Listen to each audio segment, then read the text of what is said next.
বিজেপির এক পঞ্চায়েত সদস্যকে হেনস্থার অভিযোগকে কেন্দ্র করে উত্তেজনা ছড়িয়েছে দিনহাটা ১ নম্বর ব্লকের বড় আটিয়াবাড়ি ১ নম্বর গ্রাম পঞ্চায়েত অফিসে। মঙ্গলবার এই ঘটনাকে কেন্দ্র করে ব্যাপক চাঞ্চল্যের সৃষ্টি হয়। পরিস্থিতি নিয়ন্ত্রণে আনতে ঘটনাস্থলে পৌঁছয় পুলিশ। অভিযোগ ৬/২৪১ নম্বর বুথের বিজেপি পঞ্চায়েত সদস্য হাসিনা খাতুন একটি বৈঠকে যোগ দিতে গ্রাম পঞ্চায়েত অফিসে গেলে সেখানে উপস্থিত ৫০ থেকে ৬০ জন ব্যক্তি তাকে ঘিরে বিক্ষোভ দেখান এবং হেনস্থা করেন। হাসিনা খাতুনের দাবি তাকে মারধরেরও চেষ্টা করা হয় এবং পঞ্চায়েত অফিস থেকে বের করে দেওয়ার চেষ্টা করা হয়। হাসিনা খাতুন বলেন, আজ পঞ্চায়েত সদস্যদের একটি মিটিং ছিল, সেই মিটিং এ যোগ দিতে গ্রাম পঞ্চায়েত অফিসে গেলে ৫০ থেকে ৬০ জন লোক আমাকে ঘিরে ধরে হেনস্থা করে, যারা বর্তমানে নব্য বিজেপি বা নতুন বিজেপি হিসেবে পরিচিত, তারাই এই ঘটনাটি ঘটিয়েছে। যখন তৃণমূলের আমলে এলাকায় বিজেপির কেউ ছিল না, তখন আমি বিজেপি প্রার্থী হিসেবে জয়ী হয়েছিলাম, অথচ আমাকেই হেনস্থার শিকার হতে হচ্ছে। ঘটনাকে কেন্দ্র করে গ্রাম পঞ্চায়েত অফিস চত্বরে উত্তেজনা ছড়িয়েছে। খবর পেয়ে পুলিশ ঘটনাস্থলে পৌঁছে পরিস্থিতি নিয়ন্ত্রণে আনে।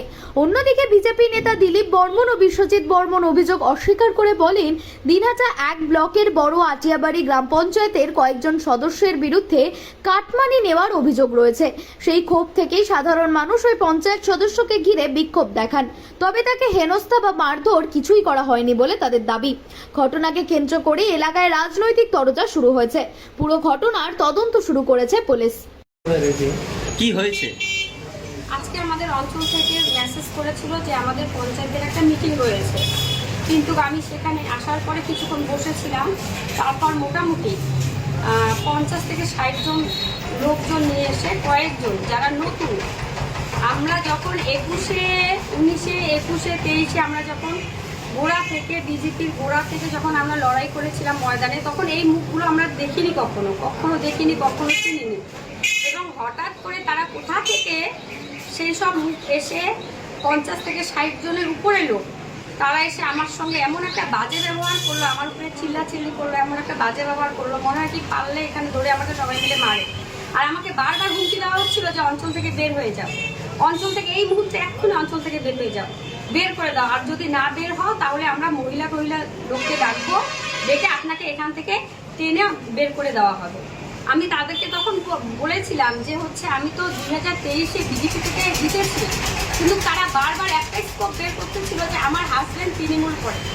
এবার আমার হাজব্যান্ড মানে ১ বছর আগে তৃণমূলে জয়েন করেছে, এটাও সকলেই জানে। লোকসভার পরে তখন বিজেপির লোক খুঁজে পাওয়া যেত না, সেই রকম অবস্থায় আমার পরিবারের উপরে বিভিন্নভাবে আঘাত আসে, বিভিন্নভাবে টর্চারিং হয়, এবং তারপরেও আমার হাজব্যান্ড কখনো আমাকে ফোর্স করেনি তৃণমূলে যাওয়ার জন্য, বা আজ অবধি তাদেরকে আমি বারবার এটাও বলতেছিলাম যে আমার একটা তৃণমূলের ঝান্ডা ধরা ছবি বা তৃণমূলের কোনো নেতা নেতৃত্বের সঙ্গে আমার কোনো একটা ছবি আমাকে দেখানো, তারা কোনো ধরনের প্রুফ দেখাতে পারছিল না, কোনো কিছু না, কিন্তু তারা আমাকে এমন করে প্রেশার ক্রিয়েট করতেছিল বা আমাকে ধরে মারার মতন।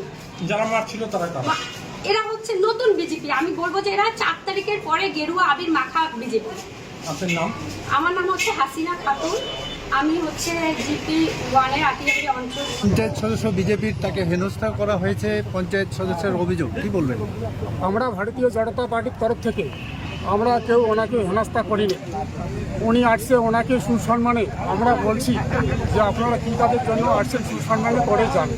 কারণ আমরা ওদেরকে বাধা এই জন্যেই দেইনি, যেহেতু ওরা যে দীর্ঘ এই ১৫ বছর ধরে যে সমস্ত মানুষের কাটমানি খেয়ে ওরা বিভিন্ন ধরনের মানুষের জন্য ওরা দূরের থেকে সরিয়ে আসে, ওরা ওদের সেফটি, ওরা জনসাধারণ কি বলবে না বলবে সেটা আমার দরকার নেই, জনসাধারণ ওদেরকে কি করবে না করবে দেখার দরকার নেই।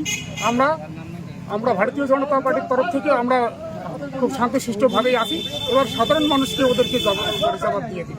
আচ্ছা, এখন পঞ্চায়েতটা কি করে চলবে সেটা বলুন।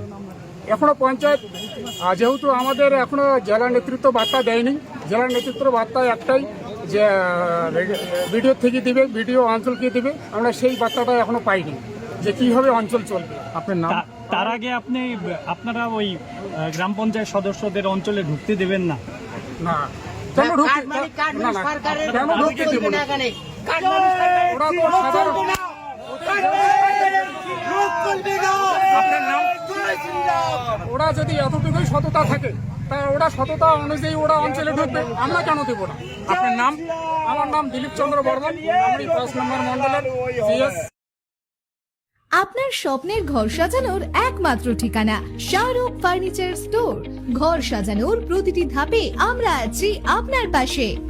একই ছাদের নিচে পাবেন শোকেস, আলমারি, সোফা সেট, আলনা, ডাইনিং টেবিল, কাঁচের টেবিল, স্টিল ও লোহার খাট, বিভিন্ন ডিজাইনের chair, dressing table, fridge, fan, washing machine, cooler সহ ঘরের যাবতীয় স্টিল ও প্লাস্টিক সামগ্রী মাত্র ৩৫০০ টাকা থেকে শুরু সোফা। সব পণ্যে পাইকারি ও খুচরো দুই ভাবেই বিক্রি করা হয়। প্রত্যেকটি কেনাকাটায় রয়েছে আকর্ষণীয় ডিসকাউন্ট। সেরা মান, সুলভ দাম, এটাই আমাদের প্রতিশ্রুতি। ঠিকানা জামবাড়ি, কুরশার রোড, বড় ফকির তকিয়া, দিনহাটা। মোবাইল নম্বর 7865923273। আজ চলে আসুন, আপনার ঘরকে দিন নতুন রূপ।